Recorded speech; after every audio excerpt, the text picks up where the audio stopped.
Inula na naman ng samot-saring reaksyon ang nais at demand ni Chloe San Jose.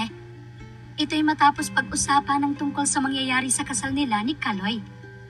Kung matatandaan na noong September 2024, nabanggit nga ni two-time Olympic gold medalist na si Carlos Yulo na excited na siyang maging asawa at daddy. Iyan ang ibinandera ng Pinoy champ sa buong universe kasabay ng pagse-celebrate nila ng kanyang partner na si Chloe San Jose ng kanilang 52nd monthsary.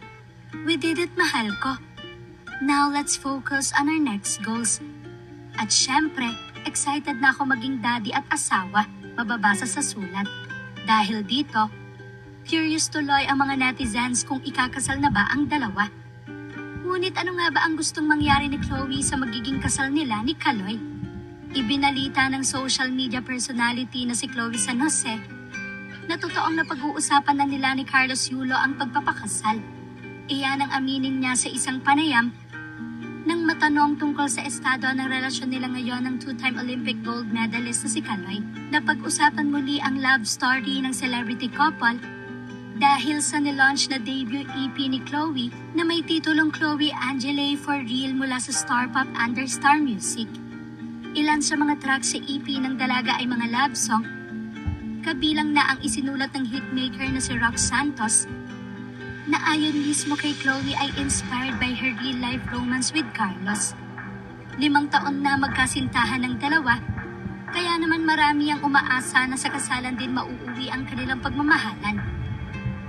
Well, we talk about it naman, but we don't wanna rush also. We don't want to make it too social media-ish. We kind of want to make it private lang muna, and then everybody eventually will know naman, sabi ni Chloe. Wala pang sagot sina Chloe at Carlos kung kailan ba ang kanilang kasal. Pero matatanda ang sinabi na noon ni Kaloy na si Chloe na ang nais niyang pakasalan at gustong makasama for the rest of his life. Nakikita na rin daw niya ang sarili na may mga anak kay Chloe, pero walang binanggit ang Olympian kung kailan niya balak mag-propose kay Chloe. Samantala sa nais naman ni Chloe na private wedding, isa lang ang pumasok sa isip ng madla. Ito nga ay kung invited daw ba ang pamilya ni Kaloy sa kanilang kasal. Hiling nga ng ilan na kung sakali man na matuloy ang kasalan nilang dalawa, ay makipag-ayos muna sila sa pamilya ni Kaloy. Okay lang private, make it sure na invite mo parents family ni Kaloy Yulo. Honor your parents. The invited family ng husband-to-be na a blessed union has to have the parents of both sides present, even though private.